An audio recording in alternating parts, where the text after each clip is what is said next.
안녕하세요, 축수입니다. 드디어 떴습니다. 오늘 오전 수원 삼성블루잉즈 공식 계정을 통해 이정효 감독의 수원 부임 오피셜이 떴고요. 사실 제가 정말 궁금해서 이정효 감독 루머가 뜬 직후부터 수원 정보를 찾아보면서 긁어 모으고 있었는데 이걸 좀 총정리해서 올리면 좋겠다고 생각이 들더라고요. 아직 이정효 감독이 정식으로 취임식을 가진 것도 아니고 이제 오피셜이 뜬 상황인데 모든 루머는 아직 카더라 정도로 들어야겠지만 확실한 것은 수원이 이번엔 정말 이를 갈았습니다. 이정효 감독이 오면서 재창단의 마음으로 2026 시즌을 준비하는 수원은 어떤 상황인지 모든 정보를 총정리해보도록 하겠습니다. 아마 이제는 수원 팬분들이 더 잘 아시겠지만 현재까지 알려진 이정효 감독의 세부 사항은 K리그 역사상 최고 대우를 약속했다고 알려져 있습니다. 연봉은 10억대 후반에 승격에 성공할 시 20억, 그리고 4년 계약에 1년 연장 조항이 있는 계약이라고 합니다. 또 3년 이후 국가대표팀이나 해외팀에서 제의가 오면 풀어줄 수 있다는 조항이 있다고 알려져 있죠. 이미 이 계약 내용만 보더라도 수원이 이정효 감독을 데려오기 위해 얼마나 노력했는지 알 수가 있습니다. 이정효 감독은 해외 출장을 마치고 오늘 귀국했다고 알려져 있으며 공식 취임식은 1월 2일로 예정되어 있다고 합니다만 수원 부임과 함께 귀국 일정을 앞당긴 것으로 보여 더 빠른 취임식이 이루어질 수도 있다는 점은 참고해 주시면 되겠습니다. 이뿐만이 아닙니다. 사실 이정효라는 감독은 K리그에서 가장 거물급 감독임에는 틀림이 없죠. 누군가는 감독의 빈자리를 채우기 위해서, 누군가는 명가재건을 위해서 이정효라는 감독이 필요했을 겁니다. 수원 이적설이 나기도 전에 전북, 울산, 서울, 제주 등 일부에서도 거물급에 속하는 팀들이 원했다는 루머가 굉장히 많이 나왔었죠. 이정효 감독이 원했던 것은 단순히 자신의 자리, 이정효 지원이 아니라 자신의 사단 전체가 함께 이동할 수 있도록 해달라는 것이었다고 합니다. 그리고 그 요구를 들어주지 못했던 다른 팀들과 달리 수원은 그 요구를 맞춰준 것이죠.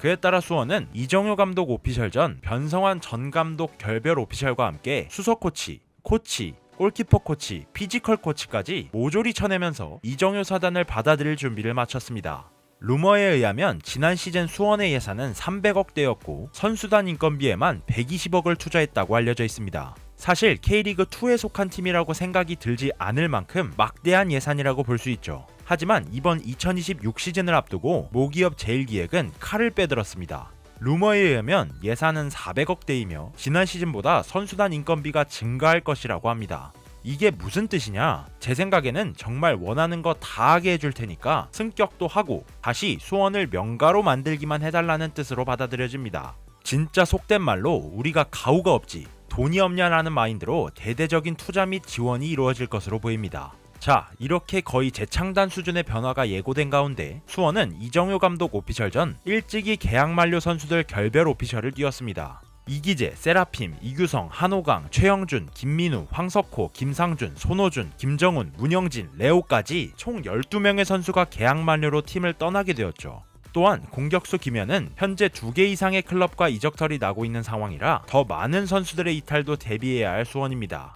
여기서도 루머를 한 가지 말씀드리면 이정효 감독은 수원 부임이 유력해진 상황부터 이미 전술구상을 통해 필요한 선수들을 구별하기 시작했으며 계약 만료인 선수들 중 재계약이 필요한 선수들을 직접 선별했다고 합니다. 정말 여러모로 기대되는 행보입니다.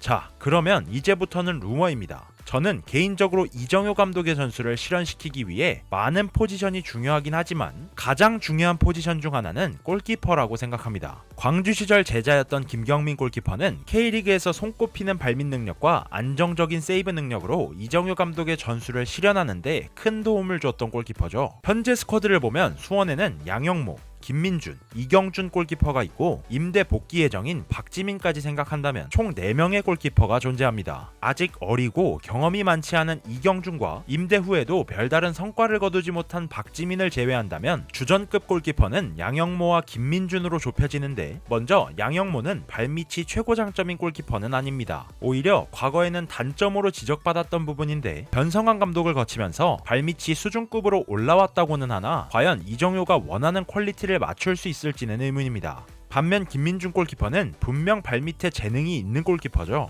양영모보다 더 적극적으로 후방 빌드업에 가담하고 수준급 발밑 능력을 보여주는 골키퍼지만 문제는 판단이 아직 미숙합니다. 당장 승강 플레이오프 제주전을 보더라도 판단 미스로 PK를 내주기도 했고 리딩 능력이 중요한 골키퍼 자리에서 아직 미숙한 모습을 많이 보여주었죠. 때문에 이정효의 수원은 골키퍼 이적설이 많이 흘러나오고 있습니다. 대표적으로 현재 미국 DC 유나이티드에 진출해 있는 김준홍 골키퍼의 루머가 나오고 있습니다. 전북 시절부터 이미 발밑 좋은 골키퍼로 정평이 나 있던 김준홍은 이정효 픽이라는 루머가 있고, 현재 전북에서 활약하고 있는 김정훈도 후보에 올라 있습니다. 아마 이정효 감독은 새로운 골키퍼에 대한 생각을 분명 하고 있을 것으로 보입니다. 필드 플레이어 영입 루머도 봐야죠. 사실 지금까지도 그렇지만 어디까지나 카더라가 정론입니다. 이름만 들으면 놀랄만한 선수가 협상 중이라더라. 이정효 감독이 누군 데려간다고 했으니까 간다더라. 다양한 루머가 정말 많이 나오고 있는 상황이기도 하죠. 현재까지 거의 확실해 보이는 영입은 지난 시즌 임대로 합류해 완전 영입 옵션 기준을 채워 영입이 될 것으로 보이는 FC 서울 출신 강성진 뿐입니다. 루머에 따르면 강성진은 확실해 보이고 지금부터가 모두 루머입니다. 광주에서 사랑했던 제자들에 대한 루머도 많이 나오고 있는데, 대표적인 선수가 바로 헤이스와 정호연입니다. 헤이스는 이미 광주에서 아사니와 함께 명실상부 외국인 에이스로 활약했던 선수고, 정호연에 대한 이정효의 사랑은 이미 많은 분들이 아실 만큼 유명하죠. 아마 정효보를 이미 경험했던 선수들이 합류해 기존 선수들의 전술 적응을 돕고 많은 선수들이 바뀐 만큼 초반 헤맬 수도 있는 상황을 잘 메꿔준다면 더할 나위가 없어 보입니다. 이미 12명의 선수를 보낸 만큼 다른 자리도 많이 비어있지만 현재 주전급 중앙 미드필더 자원이 홍원진과 이민혁밖에 남아있지 않은 수원은 정호연 정도 되는 빅 사이닝을 준비하고 있는 것 같습니다. 이뿐만 아니라 수원은 수비라인의 리더로 홍정호를 원한다는 이야기가 있습니다. 다만 저는 개인적으로 가장 현실성이 떨어진다고 보는 것이, 이정효 감독은 어린 선수들을 원한다는 이야기가 많고 많은 나이로 인해 어느새 부상이 상수가 되어버린 노장 선수를 영입한다는 것이 이정효 감독의 기조와 맞지 않을 것으로 보입니다. 이 밖에도 부천의 박연빈, 다수의 신인 선수들이 수원과 이적설이 나오고 있는 상황입니다. 어디까지가 진실이고 어디까지가 어그로인지는 알 수 없는 상태이기 때문에 앞으로의 상황을 좀 지켜봐야 할 것 같네요. 그럼 다음 시즌에도 남아있을 선수는 누가 있을지 살펴보죠. 현재 일류첸코는 다음 시즌도 수원에 잔류하고 싶은 마음이라는 루머가 있습니다. K리그에서 잔뼈가 굵은 선수이고 포스트 플레이가 가능한 옵션이기 때문에 아마 이정효 감독도 활용 가치가 있는 선수라고 생각할 수도 있을 것 같습니다. 또한 브루노 실바와 김지현은 알려진 바에 따르면 계약 기간이 남은 상태라고 하고, 브루노 실바의 경우 분명 고점을 보여준 선수이기 때문에 용병으로서 가치가 있는 선수라고 볼 수 있겠습니다. 아마 헤이스가 정말 수원으로 영입된다면 애매해지는 선수는 파울리뇨가 될 것 같은데, 용병 상황 역시 좀 더 지켜볼 필요가 있어 보입니다. 2026 K리그2 승강 방식은 김천의 영구 협약 만료에 따라 일시적으로 변경됩니다. 2026 시즌을 끝으로 김천 상무의 연구 협약은 만료가 되었고, 이에 따라 2027 시즌 자동 강등이 예정되어 있습니다. 또한 2027 시즌부터 K리그1이 기존 12팀에서 14팀으로 늘어나는 규정이 확정되었고, 이에 따라 최소 3팀, 최대 4팀까지 승격이 가능한 상황이 펼쳐지게 되었습니다. 간단하게만 알아보면 다음 시즌 K리그2 우승팀과 준우승팀은 K리그1으로 자동 승격이 됩니다. 여기까지는 쉽죠. 그리고 3위부터 6위까지는 플레이오프를 치르게 되는데, 3위와 6위, 4위와 5위가 각각 준 플레이오프를 치르고 그 두 경기에서 나온 승자팀끼리 플레이오프를 치르게 됩니다.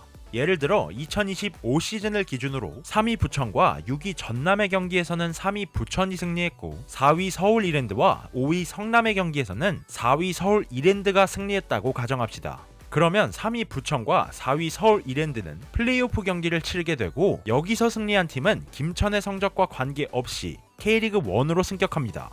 만약 부천이 승리했고 이랜드가 패배했다면 부천은 K리그1으로 승격하고 이랜드는 김천의 성적에 따라 달라지게 되는데, 만약 김천이 K리그1 최하위를 기록했다면 기회 없이 K리그2에 잔류하게 되고, 김천이 최하위를 기록하지 않는다면 K리그1 최하위인 12위 팀과 승강 플레이오프를 실시하게 되는 겁니다. 2025 시즌을 기준으로 하면 이랜드와 대구의 승강 플레이오프가 되겠죠. 즉 이번 2026 시즌은 승격하기에 더할 나위 없는 기회이기도 하고, 2027 시즌은 생태계 파괴자인 상무가 K리그2에서 시즌을 맞이하기 때문에 더욱더 다가오는 시즌 승격에 대한 기회를 잡아야 할 이정효 감독의 수원이 되겠습니다.